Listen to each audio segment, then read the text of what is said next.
नमस्कार दोस्तों, आप सभी का text book super coaching platform पे स्वागत है।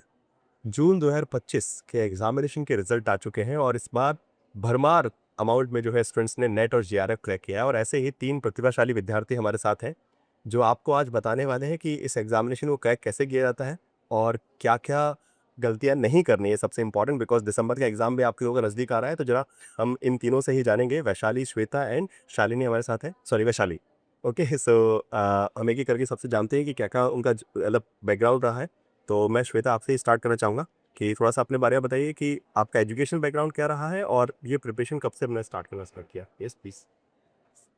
हेलो सर, हाँ। आई एम श्वेता और अभी मेरी मास्टर्स कंप्लीट हुई नहीं है। It's my first year and I had qualified for net assistant professor और मैंने अभी 5-6 मंथ से ही स्टार्ट किया था और मैंने कम्प्लीटली आपके लेक्चर्स पे, बूस्टर कोर्सेज पे, इन पे ही रिलाई किया था। द थिंग इज़ मैंने सिर्फ कॉन्सेप्ट क्लैरिटी पे ज़्यादा फोकस किया था बट फैक्ट्स भी ज़्यादा थे, तो ये जीआरएफ का थोड़ा-सा बाकी आपके फैक्ट्स का कंटेंट बहुत अच्छा था, वो कम्प्लीटली उससे हो सकता है।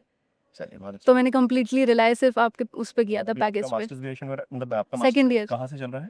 सर, वो मेरे को बीच में जॉब करनी पड़ी थी तो मेरा प्राइवेट है? नहीं नहीं। नहीं, इग्नू से कर रही हूँ। अच्छा इग्नू से करा है मतलब हाँ हाँ जी, ओपन डिस्टेंस हाँ जी, हाँ जी। ठीक है। आप अपने बारे में बताएँगे कुछ थोड़ा-सा?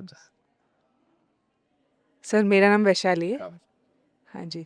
तो मेरा ग्रेजुएशन फ़िज़िक्स में है, फ़िज़िक्स मेजर्स है, पर मैं सिविल सर्विसेज़ की प्रिपरेशन जब कर रही थी तो पॉलिटिकल साइंस चूज़ किया था। तो इग्नू से ही किया है मास्टर्स भी मैंने, मास्टर्स तो कंप्लीट हो गया था, फिर उसके बाद मैंने फ़ील्ड चेंज भी किया था। मैंने क्लासिकल हठ योगा ट्रेनिंग की थी, तो मैं कुछ समय वो ऑफ़र कर रही थी एंड देन मैं वापस पॉलिटिकल साइंस में आई थी।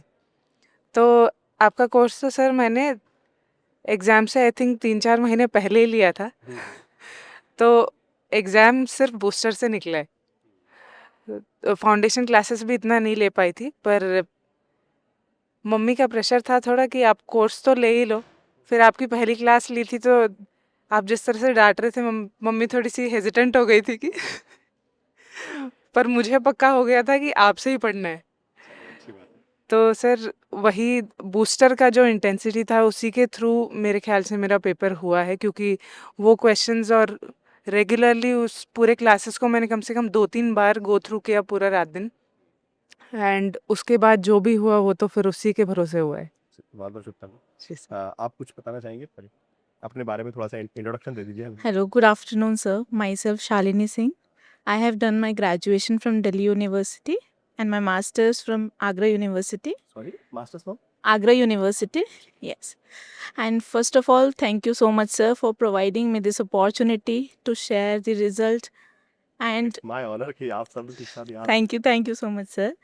And first of all, I would like to express my deep sense of gratitude to my respective faculties, Pradyuman sir and respected Kiran ma'am.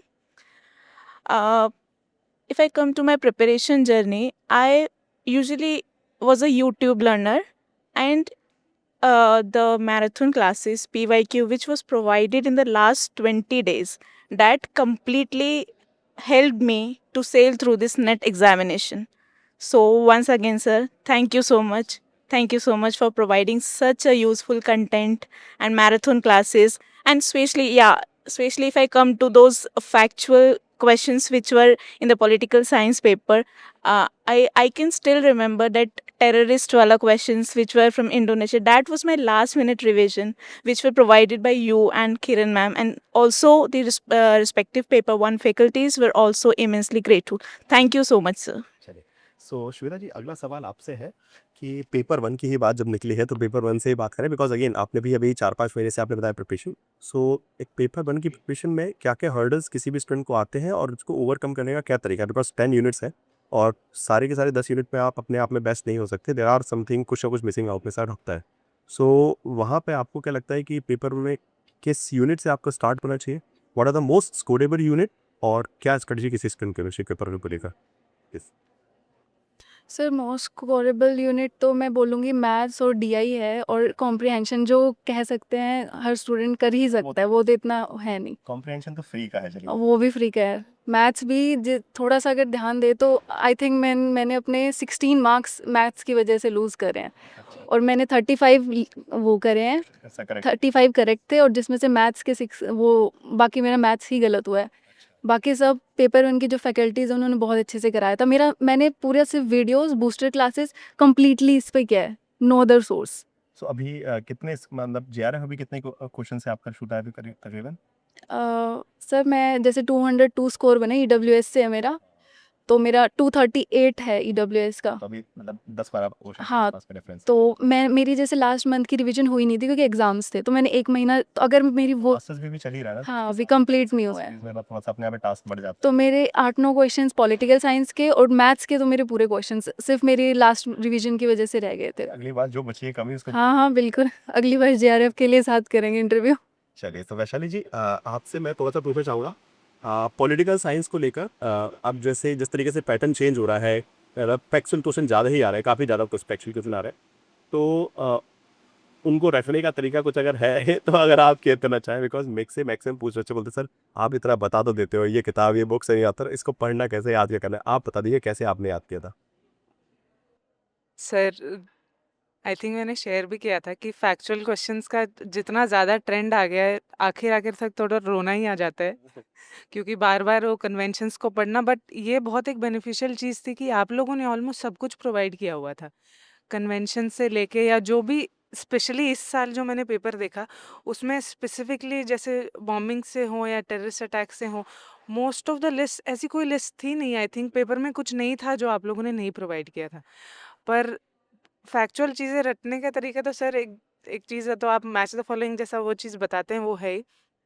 बाकी एक चीज़ प्रीति मैम के थ्रू मैंने ख्याल से पेपर 1 में एक हैबिट में आ गई थी कि चीज़ों को एनकोड करके पढ़ने का वो एक तरीका आ गया था कि अपनी जो भी कैजुअल एक लैंग्वेज होती है उसको किसी ना किसी रिलेट करके उसी से हो गया था सर। मैं तो पेपर में बहुत सारी चीज़ें तो ऐसे हुई, मोस्ट ऑफ द क्वेश्चंस में एक ऑप्शन से भी आपको थोड़ा बहुत एक ईयर पता हो जाए है, इस तरह से कुछ आइडिया लग जाता है, उसी से क्वेश्चन बहुत आराम से निकल जा रहा था। एक्सेप्ट फॉर कुछ ऐसे हाई कोर्ट्स के या इस तरह के कुछ क्वेश्चंस पॉलिटिकल साइंस स्पेसिफिक जो थे, वो तो मेरे लैकनेस है कि मैंने वो लिस्ट ही रिवाइज नहीं की। आपने प्रेसिडेंट्स का कोई ऑर्डर। हो जाता कुछ कुछ हाँ जी। चीज़ें नहीं, मतलब कुछ क्वेश्चन तो मैंने भी देखे जो थोड़े से लगा कि यार इसके बारे में सोचा नहीं था, बट हाँ मोस्ट ऑफ द चीज़ें आप पिछले पेपर से एनालाइज कर लेते हैं कि अच्छा ये भी आ सकता है, उसको हाँ पढ़ जी। अब वो डेफिनेटली अगली बार दिसंबर वालों को वो भी पढ़ा जाएगा ये कि ये भी पढ़ लो भाई मत छोड़ो कुछ भी। हाँ सर। चलिए, सो तो नेक्स्ट बेसिकली आपसे शिवानी जी पूछना चाहेंगे कि एक तो होता है बैलेंस करना, ठीक, पेपर उनका उन्होंने बता दिया, पेपर 2 का अगेन जब हम प्रिपरेशन करते हैं, जैसे आपने बताया कि लिमिटेड टाइम में ही प्रिपरेशन आपकी हुई है, सो पेपर 1 पेपर 2 एक तो एग्जाम हॉल में टाइम मैनेज करना, उसके लिए कैसे मॉक टेस्ट के थ्रू आपने अपने आप को, बिकॉज कई बार ना बहुत सारे स्टूडेंट्स की प्रॉपर पेपर कर ही नहीं पाए, पेपर छूट गया जल्दीबाजी में, तुक्के मार दिए आखिरी में, तो वो वाली सारी चीज़ें और प्रिपरेशन भी आपके हिसाब से अगर डेली कोई भी 5-6 घंटे पढ़ रहा है कि जितना भी टाइम पढ़ रहा है, तो कैसे प्रोपोर्शनली डिवाइड करें पेपर 1 पेपर 2 के लिए? Sir coming to the timing of completing the paper, मैं यही बोलना चाहूँगी कि एक प्रॉपर मॉक टेस्ट, जैसे एग्ज़ाम से आई गेस 1 वीक पहले जो टेक्स्ट बुक सुपर कोचिंग ने हमें प्रोवाइड किए गए थे, तो उन मॉक्स को लगा के आप ये फिगर आउट कर सकते हो कि अपनी वीकनेस कहाँ है और आपकी स्ट्रेंथ्स कहाँ हैं। उसके हिसाब से आप फर्दर काम कर सकते हो। And coming to that strength and weakness, yes it is all about the more you practice the more easier it will be for you in the examination. बहुत शानदार। लास्ट में मैं आप तीनों से रिक्वेस्ट करूँगा कि करके डेफिनेटली आप तीनों आगे चल के जेआरएफ के लिए टारगेट करेंगे, बट इस बार जो स्टूडेंट्स शायद तक नेट भी क्रैक नहीं कर पाए, बिकॉज कट ऑफ हाई गया है, नेट भी आसान नहीं था इस बार, इवन 200 प्लस पे ही सब है, सभी सब मतलब बेसिकली आपके कैटेगरीज में कट ऑफ गया है, तो उनके लिए जो जो एडवाइस आप देना चाहेंगे और कुछ भी कि हाँ लाइक प्रिपरेशन कंटिन्यू किया रहा है, जो भी आपका सजेशन है अब वो डेफिनेटली दीजिए, और साथ साथ आपको एक मंच मिला है जहाँ पे अपने आप फैमिली फ्रेंड्स किसी को भी याद कर सकते हैं, उनको बता सकते हैं कि भाई उनका कितना सपोर्ट रहा है आपके प्रिपरेशन में। सो आपसे ही स्टार्ट करते हैं, चलिए। सर पहली बात तो वही है, प्रैक्टिस, स्ट्रक्चर्ड प्लान, गो, आपको सिलेबस प्रॉपर पता होना चाहिए, पीवाईक्यूज होने चाहिए, ये सारी चीज़। उसके बाद आपको सपोर्ट बहुत ज़रूरी है, B it your mentors, B it your family members and B it your teachers. So I would just say कि perseverance and consistency as well as the support is very necessary to crack this examination. Thank you. So for me, I think I would just suggest others also the same thing, that for me, just trust upon my teachers has worked for me the most. I had 100% trust in you and Kiran ma'am, and whatever was given to me, I just followed. जाहिर सी बात है, आपको syllabus का पता होना it's a basic, कि आप syllabus की और टॉपिक की हर एक की प्रॉपर अंडरस्टैंडिंग रखें। अपने PYQs के साथ रेगुलरली आप इंटरेक्ट एक तरह से उनको भी सॉल्व करते रहे, जैसे आप बताते भी हैं। हाँ, इंटीग्रेट करना जरूरी है, हाँ जी। पटरी से उतर जाती गाड़ी। हाँ सर। तो इसी चीज़ को ध्यान में रखते हुए, और अगर आप अपना प्रॉपर टाइम एटलीस्ट लास्ट के कुछ मंथ्स में सिर्फ अपने एग्जाम के लिए डिवोट कर सकते हैं, तो आई थिंक उससे बेटर कोई स्ट्रैटेजी नहीं रहती है। 100% डिवोशन और 100% ट्रस्ट के साथ। आखिरी में तो कहीं ना कहीं जितना भी टाइम दे पा रहे हैं, बट लास्ट के एटलीस्ट 2 महीने तो फिर आपको लगना ही पड़ेगा हाँ जी सर। कहाँ तक पहुँचना है। जी सर। श्वेता जी, आप कुछ कहना चाहेंगे? और अगेन, आपने कुछ अपना फैमिली फ्रेंड्स किसी को कुछ अगर देगा तो अगर तो है आपके लिए? सर सर ऑफ कोर्स मैं देखेंगे बाद में, बोलेंगे तुम्हारा नाम ले लिया। नहीं सर, मम्मी को फर्स्ट 100% मेरी मदर को जाता है। उनकी वजह से मैंने आपका कोर्स लिया था, क्योंकि पहले कहीं ना कहीं मुझे लग रहा था कि सेल्फ स्टडी से हो जाएगा, पर डेफिनेटली नहीं हो पाता। तो I am really thankful to my mother कि उन्होंने ही मुझे पुश किया है यहाँ तक आने के लिए। एंड नेट भी अगर क्वालिफाई हुआ है तो it's just because of my mother and because of my teachers. Thank you so much. As usual credit parents को ही जाएगा, वो तो हमेशा ज्यादा चाहिए। और टीचर्स का भी उतना ही कि उसको है। है ही यार, टीचर्स हाँ जी। साथ में 6-7, अब यहाँ बैठे तो मतलब ग्रेट टीचर जी, की जी, ऑब्वियस जी। बात है, बट हाँ, जो लोग, बहुत सारे लोग ना हमारे आसपास रहते हैं जो हमको एक पॉजिटिव वाइब भी देते हैं, वो बहुत जी, जी। इंपॉर्टेंट है। यही तो होता जैसी अभी आ रही है। है। चलिए, अच्छी बात है। तो मेरी एडवाइस सिर्फ यही है, सोर्सेज बहुत है इंटरनेट पे, कंफ्यूजन भी बहुत होगा, मल्टीपल सोर्सेज पे नहीं जाना है। अगर आपने खरीद लिया, किसी भी प्लेटफॉर्म से खरीदा है जिस पर, बट उस पर ट्रस्ट रखो। मैंने कहीं से सीरियसली कहीं से नहीं पढ़ा है, मैंने कम्प्लीटली रिलाई किया है। तो मल्टीपल सोर्सेज को अवॉइड करें। हाँ, मतलब वो नहीं तो वो ये भी होता है कि लाइक फाइनाइट सोर्सेस होने चाहिए, बिकॉज़ रिवीजन भी करना है। जी जी जी, ऐसे तो कंटेंट बहुत ज़्यादा हो जाएगा। बहुत ज़्यादा रिवाइज नहीं कर पाएंगे। जी। चलिए, सो बस आप तीनों को ऑलरेडी फिर से एक बार एडवांस में लाइक कांग्रेचुलेशंस बोलूँगा, या फिर एडवांस में ही ऑल द बताइएगा बेस्ट। कि नहीं, ऑल द बेस्ट नहीं, गारंटीड है, जेआरएफ अगली बार लेके जाएंगे आप लोग, और फिर से आप लोगों से मिलने का मौका मिलेगा। सो इसके साथ साथ इसी इंटरव्यू में यहीं समाप्त करते हैं। आप लोग भी पढ़ते रहिए, जिनकी भी गुंजाइश, बिकॉज बहुत सारे एस्पिरेंट्स हैं जो लोग आ भी नहीं पाए, मिलने की सबकी इच्छा थी, बट ये है कि हाँ, ट्रैवल भी होता है, बहुत सारी चीज़ें हैं, बट आप लोग आए, अच्छा लगा। एंड आगे चल के जेआरएफ जर्नी में डेफिनेटली आप लोगों से मिलते रहेंगे, और क्लासेस में कंटिन्यू कनेक्ट रहिएगा। Thank you so much. Thank you everyone.